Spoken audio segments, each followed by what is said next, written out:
How was everybody's weekend? Good? Anything exciting, interesting happen? Did you guys call your parents? No, they miss you.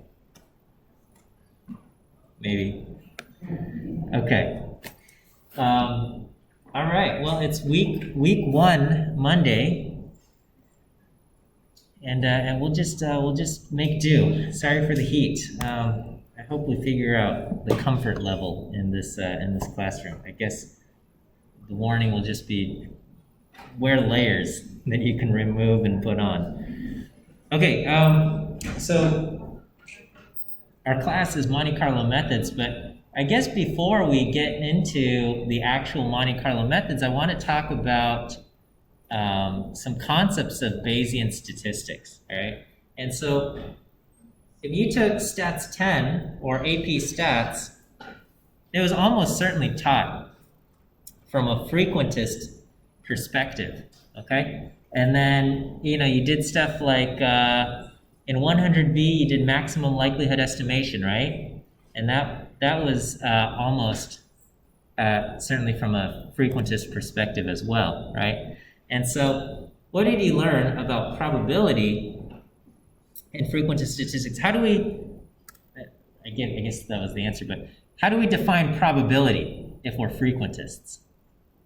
What's somebody, somebody says, hey, what are you studying? You say statistics, and then they go, oh, okay, what's that about? And then, okay, get into discussion about probability. I don't know if this will ever happen in your life, but how do you define probability? Okay, and you can't use the word chance. It's the chance something will happen. That's just another word for the same thing. Okay, long range relative frequency, right? That's what long run relative frequency. So when we say the probability that a coin lands heads is 0.5, what that means is that if we took a coin and we flipped it an infinite number of times, the proportion that the coin will land heads is 0.5, right? That it's supposed to do that, okay? And then, you created things like the confidence interval. You did stuff like maximum likelihood estimation, right? So do we remember maximum likelihood estimation? What's the whole point of maximum likelihood estimation? We use it to estimate some unknown parameter, right? We're trying to estimate the unknown parameter based on the data that we have. And the question is, what value of the parameter will maximize the probability of the data that I have, okay? So let's say, this isn't the case here, but, right, you got some model, and there's parameters for this model. Those parameters are unknown, okay? We don't know what they are. We want to figure that out, right? So let's pretend this bag is full of marbles. It's not. It's full of batteries. But let's pretend we're going to reach in here. We're going to pull out a marble, and we go, oh, this is a red marble, or this is a blue marble, or something like that, okay? And what we want to know is what proportion inside this bag is blue marbles, okay? Now, you're not allowed to open up the bag and just count them up, okay? That's cheating, right? That would be looking at the population directly. But what we have a model, and we say, okay, according to our model, every marble we draw out, okay, could either be blue or not blue. And now we basically have a binomial model. We're going to draw with replacement, okay? And so let's say I go in here and I pull a marble out, I put it back, okay? Mix up the bag, pull a marble out, put it back, okay?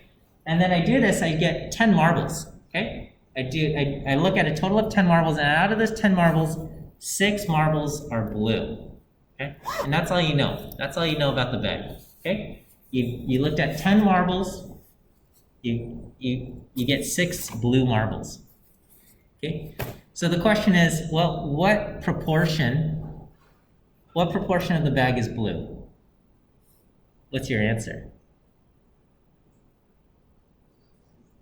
Okay, well, the answer is, it should be, I don't know, all right? I happened to get 60% blue in my sample of 10 marbles, but I don't actually know what proportion is in the bag, right? But we can do maximum likelihood estimation. Maximum likelihood estimation says, let's figure out what number, what proportion should we use? What proportion is a good guess, right? So for maximum likelihood estimation, you take the likelihood of each account, of each outcome, and in our case, we can use kind of a binomial likelihood. We say our observed data is 10, n is 10 observations, 6 of them are blue, and we want to figure out the value of theta, right? Theta being the proportion in the bag, some unknown proportion. We want to figure out the value of theta that will make it most likely for me to get 6 blue out of 10 marbles, right? And so we want to figure out what value of theta will maximize this likelihood. So this is the binomial likelihood. We got whatever, if theta is 10%, then the probability of getting 6 out of 10 would be 10 to the 0.1 to the 6 and 0.9 to the 4.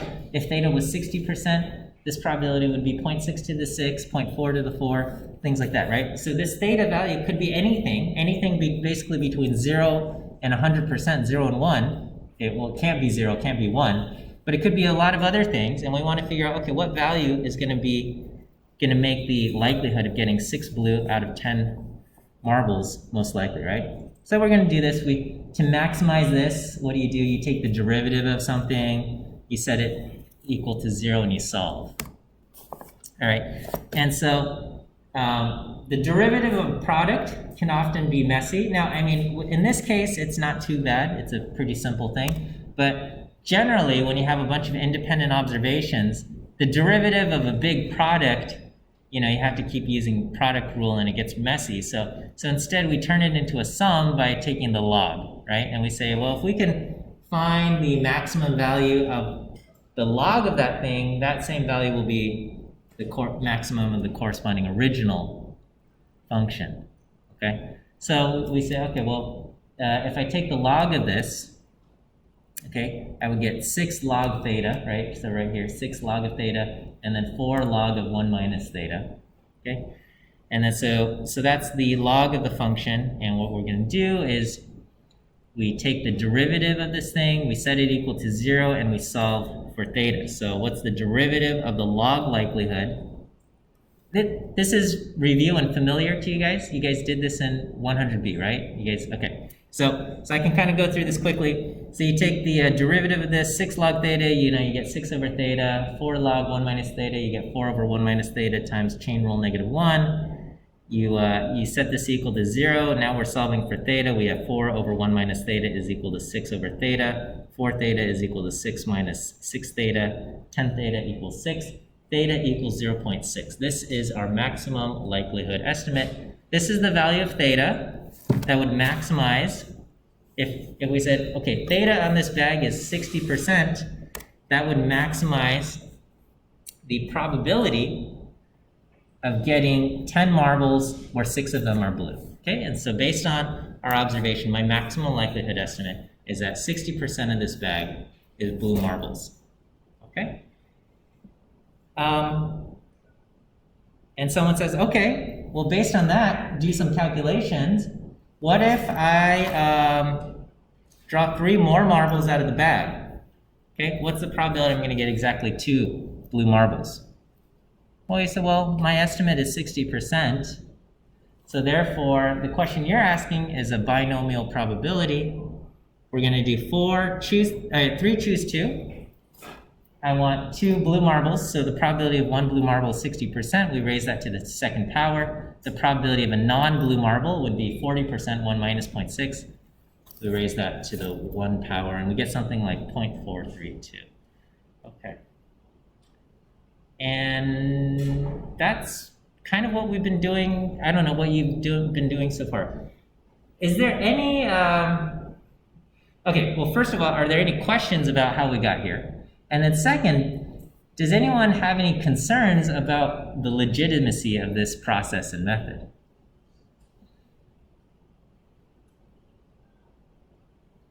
Yeah.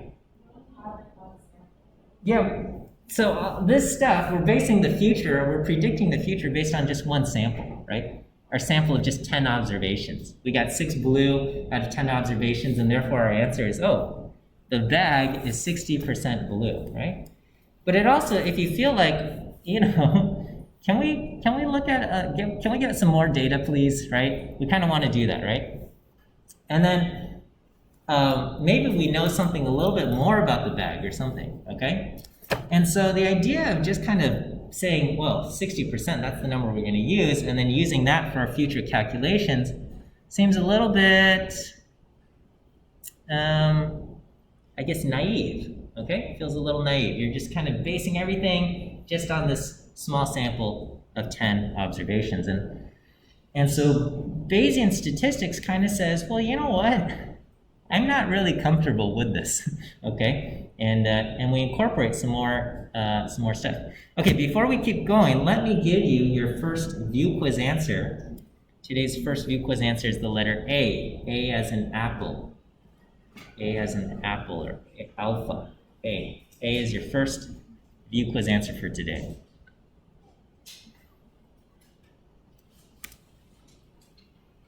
Okay. Oh, I guess this is the other part, right? So you can make a confidence interval, okay? Now this is, I guess, for another data set or something, right? Let's say, you know, your estimate is 60%, and then you decide to make a 95% confidence interval, and I don't know, you go through the calculations, your margin of error is, say, 9%, okay? So if 60% is in the middle, and you have 9% margin of error, then you'd say, you'd have a confidence interval that goes from 0.51 to 0.69, okay? Now, I don't know if your Stats 10 or AP statistics teacher emphasized this, but if you're a frequentist, I think they would have told you something that says the interpretation is, I am 95% confident that the proportion of blue marbles, or the proportion, whatever we're talking about, is between 51% and 69%, okay? And you should have been told, and I don't know if this is the case, you were not allowed to say there's a 95% probability that the proportion is between 0.51 and 0.69, okay? I don't know, was that something that was emphasized? Okay, and the reason being is that, what's the proportion in this bag? There's no probability. According to Frequentist statistics, is that I could just zip open the bag, dump out all of the marbles, count them all up, and I would get an exact proportion, right? Maybe the exact proportion is 58%. I don't know, okay? But the idea being is that it doesn't make sense to talk about the probability when there's no uncertainty, right? It's just like, before you flip the coin, you can say there's a 50% probability it'll land heads. But after you flip the coin, after it landed, does it make sense to ask, what's the probability that it landed heads? Okay? According to frequentist statistics, and again, according to frequentist statistics, once that coin has landed, there's no probability. Either it landed heads or it didn't land heads. There's no uncertainty. It doesn't make sense to talk about probability, okay? And according to frequentist statistics, we could tear open this bag, dump out all the marbles, and we can get the exact proportion. It's a fixed value. We don't know what it is, so all we can say is I'm 95% confident that the value is between here and here. And just like you don't know how the coin landed, all you can say is I'm 50% confident that it landed heads. But to say there's a 50% probability it landed heads is incorrect, because it either landed heads or it didn't. That's the frequentist notion, okay? But in Bayesian statistics, this is kind of the key difference, and perhaps not a pouch is the best example, but we would say, you know what?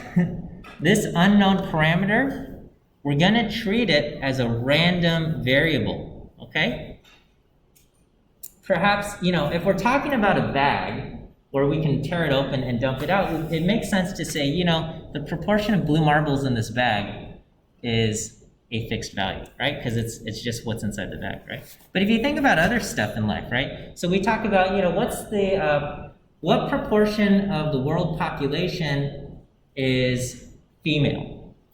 Okay, so you know, however we want to define female, we'll just say, what proportion of the world's population is female? Now, the frequentist would say, well, it's a fixed number. We could freeze time, and we could go and survey every single person in the world. It's a very big population, but if we could freeze time, right, you get the infinity gauntlet, and you do something in an instant, and you decide to count exactly how many people there are and exactly how many people are female. You can get an exact fixed proportion, okay?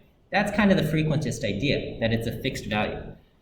The Bayesian says, no, you know what? The proportion that's female is subject to random forces, right? Every second people are being born. Every second people die. Some of those people born are female and some are not. People who die, some people are being born female and some, or people who die are female and some are not. And the proportion, is subject to all of these kind of random things. It's better to treat it as a random variable. It's never a fixed value. It's a random variable subject to all sorts of random forces.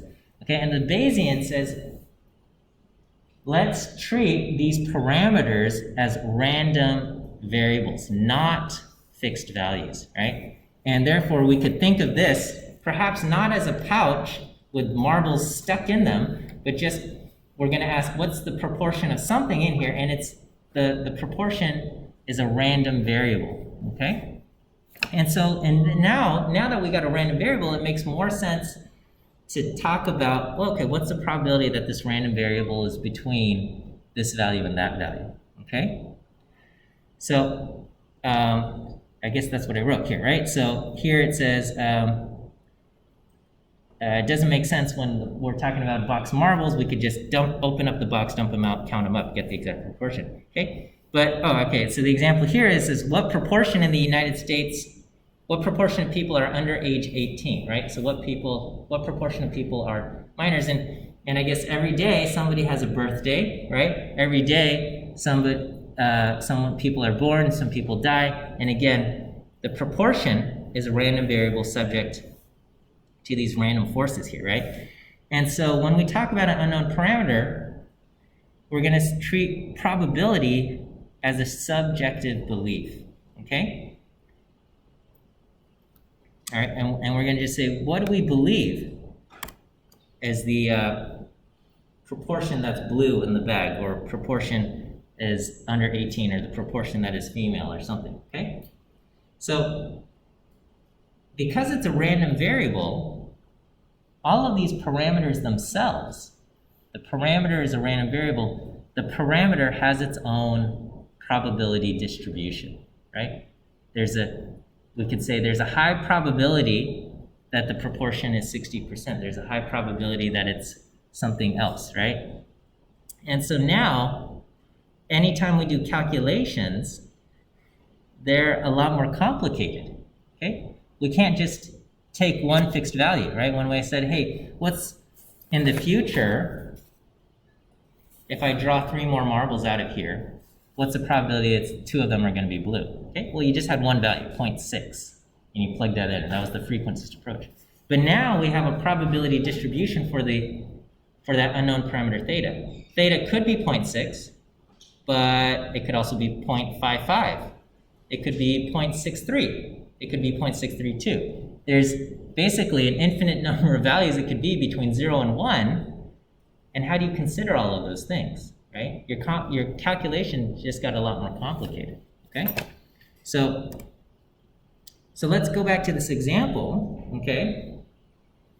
And, again, our first example, we said, okay, we saw 10 marbles, 6 are blue. My maximum likelihood estimate is that this is 60% blue, okay?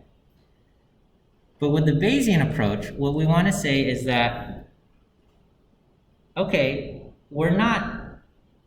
based on the data, 60% is the most likely value for what theta is. But if somebody said, you know what, I got secret information, okay, the proportion in this bag is not 60%, but it's 55% blue. You'd go, oh, you got secret information? 55% blue? I could believe that, and that would sound reasonable to you, right? But if somebody else says, no, that guy is wrong, I've got secret information, the proportion in the bag is actually 2% blue. Okay? Now you'd say 2% blue, that doesn't make sense to me because I just pulled out 10 marbles and 6 of them were blue. It doesn't make sense to me that it would actually be 2% blue, right? Okay? So there's, we have this kind of this intuition that says, okay, 60% blue, that makes sense. 55% blue, that makes sense. 2% blue, that doesn't make sense, right? So what does our distribution look like? Our probability distribution for what values of theta we could believe to be the proportion of blue in the bag, okay? All right, so we could draw something and it might look something like this, right? So we say, okay, technically, so our range goes from 0 to 1. It doesn't make sense to talk about a proportion that's greater than 1 or less than 0. Our proportion is maxed out at 60%. The values like 50%, 70%, those seem also likely. Even if somebody said, I have secret information, the proportion is 40% blue, we could go, oh, all right, I could believe that. 40% blue, it's still possible, right? But, as they start to make it a little bit more extreme, they say the proportion is actually 20% blue, you'd be a little bit more hesitant to accept that secret knowledge, right? You'd say that doesn't mesh well with the reality I observed. I observed 10 marbles and 60% of them were blue, and you're telling me that the bag is actually 20% blue. You go, I suppose, but not really, right? And so this is what the graph could kind of look like for what theta could be, right? Does that kind of make sense that this represents what theta could be, okay? And this is basically the Bayesian approach. We look at our data, we say, okay, if you've observed 10 marbles and 6 of them were blue, this is what your graph could look like. Okay, but now the next question gets more complicated, right? We say, okay, let's draw 3 more marbles. What's the probability that I get exactly 2 blue marbles? Okay, again, for the frequentist answer, we just plugged in 0.6. For the Bayesian answer, we got to consider all possible values that theta could be, right? It could be 0.6, it could be 0.7, it could be 0.5, it could be 0.3, it could be 0.2. All of those are different possibilities. 0.2 is less likely of a thing, so we're going to weight that less and things like that. So we have to kind of factor in all the possible values that theta could be, and we also want to weight them accordingly. We want to say, okay, I guess theta could be 0.2, but it seems pretty unlikely to me, so I'm going to weight that very low. Theta could be 0.6, and that seems very likely to me, so we're going to weight that heavily. Theta could be 0.7, and that seems pretty likely, so we're going to also weight that heavily, things like that, right? But technically, there's infinitely many values that theta could be. So you'd have to do a big integral. And yeah, I guess the integral isn't too bad, but it can easily become very complicated very quickly, okay? So we're going to get into what we call the beta binomial model, okay? And for this, I'm going to use an example from this website, Variance Explained, where they use a baseball example, okay? Now, I don't know how many of you guys are familiar with baseball, okay? But one of the stats that is frequently tracked is what's called the batting average, okay? And there's other things, on-base percentage, slugging percentage, things like that. Okay, but batting average is calculated this way: hits divided by at-bats, okay? And a hit has a strange definition. It's not just did the bat make contact with the ball, because you think, oh, the batter hit the ball, okay? The batter has to make contact with the ball and be able to run to at least first base before, getting tagged out. So that has to happen in order for it to count as a hit, okay? If the bat just makes contact with the ball and something else happens and the batter ends up out, that's not a hit, that's just an out, okay? And so it's really hard to get a hit in baseball. It's really hard, okay? And in order to be a major league baseball player, almost everybody has a batting average over 20%, okay? And in fact, the batting averages between excellent players and terrible players in the major leagues, the difference is very, very small. And so we measure them out to to the thousandth place. And so we'll say someone is batting 200 means they get 20% of their at-bats result in a hit, okay? 20% is gonna get you to be like one of the worst in the major leagues, okay? So that means every time, for 5 at-bats, you get 1 hit. That puts you in the worst, okay? But if you have a 300 batting average, which means you basically get a hit 3 times out of 10, that puts you in the elite batting status, okay? Now you're considered a very good batter, okay? So again, the difference between getting 2 out of 10 and 3 out of 10 is a huge difference in the major leagues. It's very, very, very difficult to get a hit, okay? The highest career batting average of all time, Mickey Mantle, has a career batting average of 366. This is the highest of all time, okay? Career batting average, okay? And so if you have a batting average of, say, 330 or higher, if for just one season of baseball, you'd be considered very, very, very good. You'd be one of the strongest offensive players, okay? Is that okay? That's kind of the background. So 330, 33% puts you very, very, very good. Greatest of all time or highest of all time is around 36, 37%, okay? And then very few people will be under 20%, because if you're under 20%, you're basically gonna get sent down to the minors, okay? Unless your defense is phenomenal, okay? There's actually called, this 20% is known as the Eric Mendoza line, because there's a baseball player named Eric Mendoza who struggled batting, okay? Was a little bit under 20%, but was incredible on defense. He was a shortstop, basically caught everything that came his way, tagged people out, and they said, all right, you can stay because your defensive skills are very good, but you gotta get better on the batting, okay? And basically, if you're below that Eric Mendoza line, the Mendoza line, you get sent down to the minor leagues. Okay, so anyway, let's say a team hires a new player, okay? Now, this is, and we don't know what this player's batting average will be in the major leagues, okay? It's unknown, right?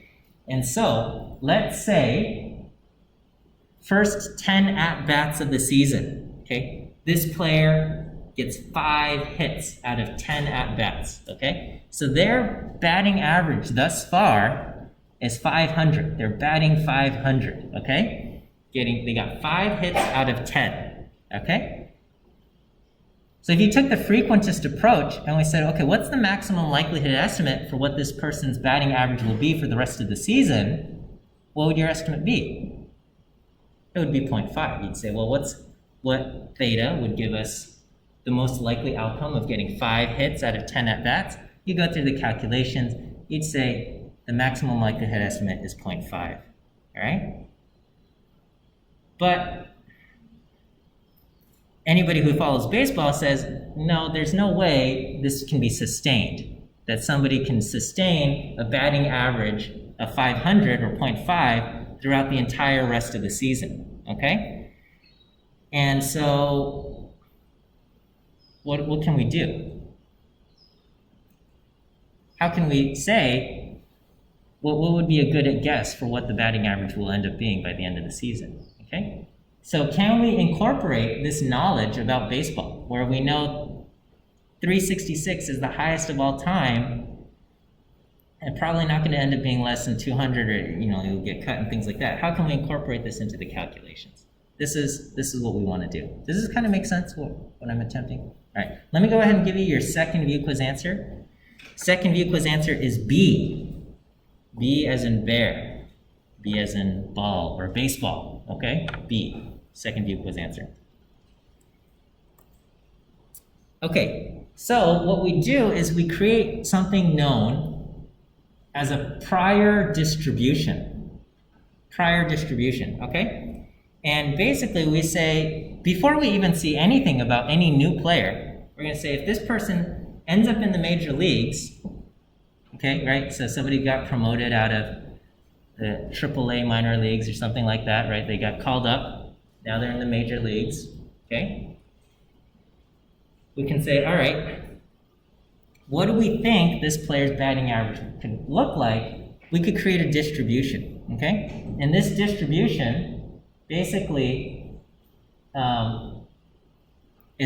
has a peak somewhere around, I think here it's around 0.27, okay? But, you know, people could have slightly different versions of this. But basically, most of the values are between 0.2 and 0.3. We have a few, a small percentage, small proportion is a little bit above 0.3, maybe going up to 0.33 or 0.35, something like that. But basically, nobody has a batting average above 0.4, and nobody has a batting average below, say, 0.17 here, okay? So this kind of represents, this distribution here kind of represents our knowledge about baseball players and their batting averages, okay? Does that kind of make sense? Using this as a distribution that peaks somewhere between 0.2 and 0.3 and drops off very quickly below 0.2, drops off very quickly above say 0.35, okay? Just because from all of our prior experience, we know that people don't have batting averages of 0.4, 0.5 at the end of the season.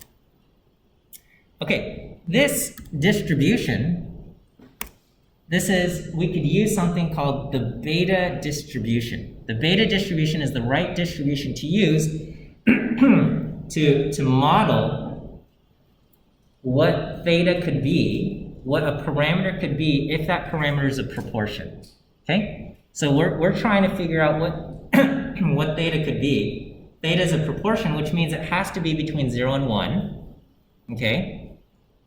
And so the beta distribution is defined on 0 and 1. And this is how, this is the PDF of the beta distribution. It's 1 over the beta coefficient times theta raised to the alpha minus 1. There's two shape parameters, alpha and beta. 1 minus theta to the beta minus 1. And again, the random variable here is theta.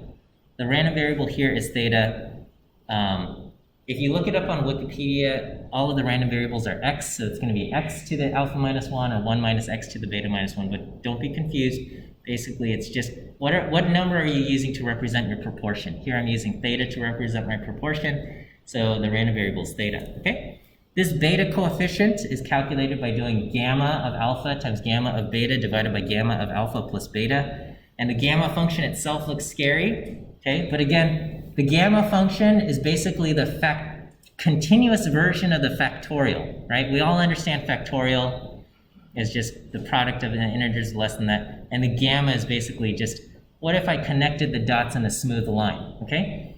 Well, you can do that, and there's a complicated integral that can get that number, okay? But if you just kind of intuitively think, okay, it's the factorial function, but I'm just connecting the dots with a smooth line, that's the gamma function conceptually, all right?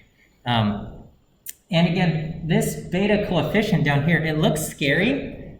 It looks scary. The only reason why we have it is so that it becomes a PDF, and that if you integrate the whole thing, the rule of the PDF is that it has to integrate to 1, right? It's got to integrate to 1. So it's just a constant, so that this part, when you take the integral, the whole thing integrates to 1, okay? Other than that, we don't have to worry about this thing. It looks scary, but don't worry about it, okay? It's just a constant. It's like point something, okay? All right, and so what you can also think of is these numbers alpha and beta, which are the parameters that define the beta distribution. You can think of it as how many yes values and how many no values you've seen, right? So you think of what proportion, what's the probability I get a proportion of yes? Say it's a proportion of yes or no values, right? So the resulting beta distribution will basically reflect what's the probability of yes that you get, okay? You're going to generally have a peak around alpha divided by alpha plus beta, something around there, okay? Or I guess a mean there, and the peak is slightly a little bit off from that, okay? The mode is a tiny bit off, okay? And if the sum of alpha and beta is high, meaning you've observed a lot of things, the beta distribution will be more narrow, will be more pointy. And if the sum of alpha and beta is low, meaning you've observed only a few observations, the distribution will be more spread out, okay? So let me just kind of give you some examples of this.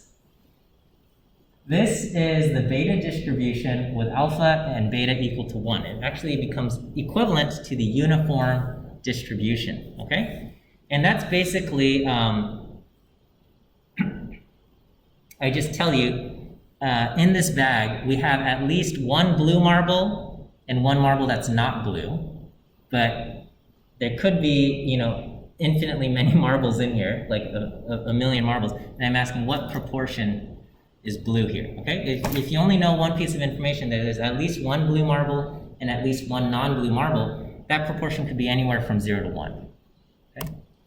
All right, if I tell you, if we taken 4 observations and 2 are blue and 2 are non-blue or something, your proportion could end up, your distribution could end up looking something like this, where so far we've seen basically two yeses and 2 nos, so 50% is the highest value. But again, you only have a few observations so far, and therefore, really, any other value is very, very likely as well. Okay? As we observe more and more observations, here I've got 5 yeses and 5 nos. Alpha is 5 and beta is 5. So 5 yeses and 5 nos, or 5 blue, 5 non-blue. The proportion that's most likely is going to be 0.5, and it's a little bit more narrow because I've seen more observations, right? So if I tell you we have, you know, we've observed a total of 10 marbles, 5 are blue and 5 are non-blue, you know, you could say, well, it could be as low as 0.2, it could be as high as 0.8, okay? We know it's not 0, we know it's not 1. And anything lower than 10% or higher than 90% is less likely, okay? And as that count gets bigger, right? So now I've got 40 observations. 20 are yeses, alpha is 20, beta is 20, so I've got 20 yeses, 20 nos. Now it's more narrow, centered at 0.5, okay? If we had 40 observations, 20 blue, 20 non-blue, okay? Okay, we might be comfortable going down to 0.4, up to 0.6, maybe 0.65, 0.35, but anything less than 30% or anything higher than 70% is a lot less likely, now that I've seen 40 observations, okay? And as it gets bigger and bigger, alpha is 50 and beta is 50, it gets more narrow, okay? And so that's what we have. So because alpha and beta are both equal, the peak is centered at 0.5, right? We got the equivalent number of yeses and nos, and therefore your proportion of yes is around 0.5, okay? All right, this is if alpha is 1 and beta is 99, okay? So here we're saying we've observed 100 observations out of this thing. We got 1 that was blue, 99 that are not blue. Okay, what is the proportion of blue marbles in the bag? Okay, so this has a high peak of around something very close to 0. Okay, all right, and it's quite narrow because we've observed 100 observations, and then so we might believe that the proportion could be as high as, say, maybe 2% or even 3% blue, but anything higher than 5% blue starts to become incredibly hard for us to believe, right? Because I've only, you know, out of 100 observations, I only saw 1 yes, okay, 1 blue, alpha is 1, and beta is 99, okay? And as that changes, right, so now if I change it just a little bit, and I say, okay, what if you had 100 observations and 2 of them were blue? So you have alpha is 2, 98 are arced blue, so you have alpha is 2, beta is 98. This is what your distribution could kind of look like, right? So this is a beta distribution with alpha equal to 2 and beta equal to 98. And so now we have a peak, something a little, you know, something around 2%, okay? We could believe 1% or 3%, maybe even as high as, say, 6 or 7%. But again, anything higher than 10% blue becomes hard for us to believe. Okay? So far, so good, as far as how this beta distribution is working, okay? And so again, as I shift how many blues or how many yeses I get, the alpha is 5 and the beta is 95, you know, our peak shifts accordingly as well, okay? And again, now we have a peak around 0.5. The mean is 0.5, but the peak is just ever so slightly off from that, okay? Here, if alpha is 10, so I got 10 blue and 90 non-blue, this is kind of what the proportion looks like. We're centered right around 0.1, something close to there. Okay. If we get 20 yeses and 80 nos, okay, here our proportion is centered around 0.2, and we can believe things as high as maybe 0.28, 0.3, maybe things as low as 0.1, 0.11, something around there. But anything outside of that range is hard for us to believe, okay? And again, here it is for just different values of alpha and beta. So in both of these cases, alpha and beta add up to 100, and we're just playing around with what our distribution would look like for different values of alpha and beta. Okay, so here's alpha 50 and beta 60, alpha 40, beta 60, alpha 50, beta 50. Here's alpha 70 and beta 30. And let's just kind of play around with this a little bit. If alpha is 70 and beta is 30, we're centered around 0.7. But what if I decrease the sum, right? 70 and 30 add up to 100 right now, okay? If I decrease it, and I do 63 and 27, they add up to 90, we could see the distribution just gets a little bit wider because I have a little bit less data to base it on, and so we can accept, slightly more values here. Okay, if I decrease it even further, 56 and 24, these two things add up to 80. Again, we see it getting a little bit wider. 49 and 21, these add up to 70. Again, the distribution gets wider. 35 and 15, they add up to 50. It gets wider. 21 and 9 gets wider. 7 and 3, again, it gets wider, right? So as we decrease what the sum is, so all of these have a ratio of 7 to 3, right? So if you add these two things up and you do the ratio between alpha and beta, the ratio between alpha and beta is 7 to 3, or 7 out of 10, right? Alpha divided by alpha plus beta would be 0.7. These all are centered at 0.7, but the width of the interval gets wider and wider, okay?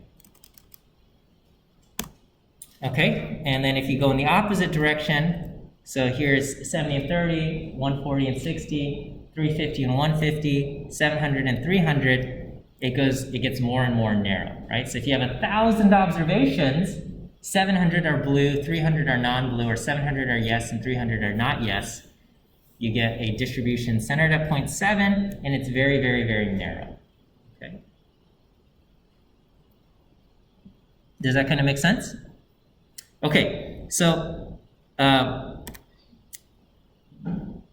going back to the baseball example, okay, what we want is a prior distribution that kind of represents what our knowledge of baseball could be, and how can we represent it with the beta distribution, okay? So just kind of arbitrarily, and people, and this is where people have some complaints about the Bayesian statistics, is that two people with slightly different opinions could end up choosing different prior distributions, okay? So the values that we're going to use alpha is 81 and beta is 219.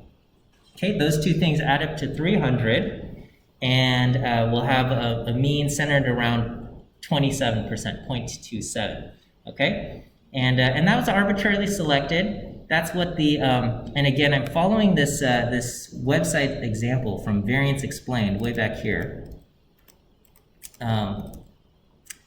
And that's what the author of that blog used, okay? 81 and 219. I think it's a little bit generous, okay? I think maybe I might have picked something a little bit lower, maybe 70 and 230 or something like that, okay? Something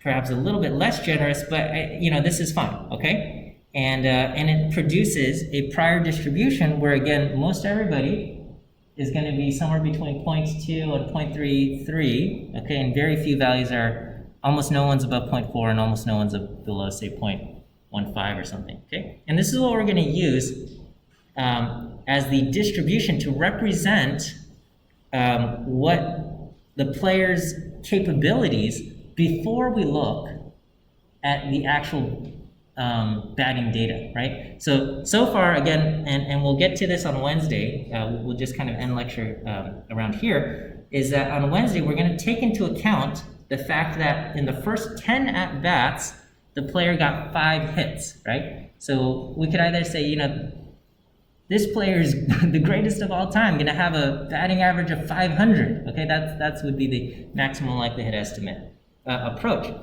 Here we're going to say, you know what, let's take into account our knowledge that that just doesn't happen in baseball. People don't have batting averages over 0.35 very often. And so, so how can we factor that in, take into account our prior knowledge, take into account this player's very good batting performance, and how can we make an adjustment, okay? And that's what we'll do on Wednesday.